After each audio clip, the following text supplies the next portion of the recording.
Le mur de flammes s'étend sur des kilomètres. Menaçant, il progresse encore. Depuis le ciel, des dizaines de panaches de fumée. Autant d'incendies et de reprises qu'il faut éteindre. Dans les zones les plus escarpées, les hélicoptères bombardiers d'eau enchaînent les rotations, sans relâche.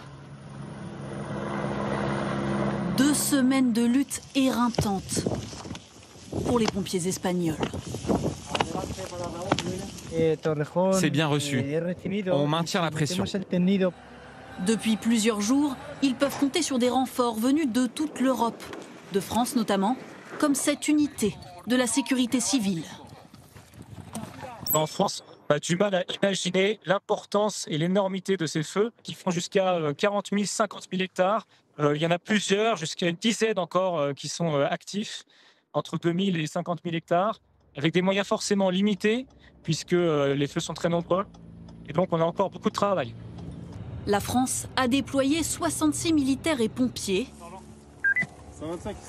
des camions, mais aussi ses bulldozers pour créer des pare-feux. L'Espagne n'avait jamais connu de tels incendies. En rouge, les zones brûlées cet été. 350 000 hectares, un record depuis le début des relevés en 2006. C'est 9 fois plus que les surfaces détruites par les feux en France cette année. Le Portugal voisin lutte encore, lui aussi, contre 4 grands incendies, au nord et au sud du pays. Plusieurs villages sont toujours menacés. Les autorités estiment qu'il faudra des jours, voire des semaines, pour éteindre complètement ces gigantesques feux.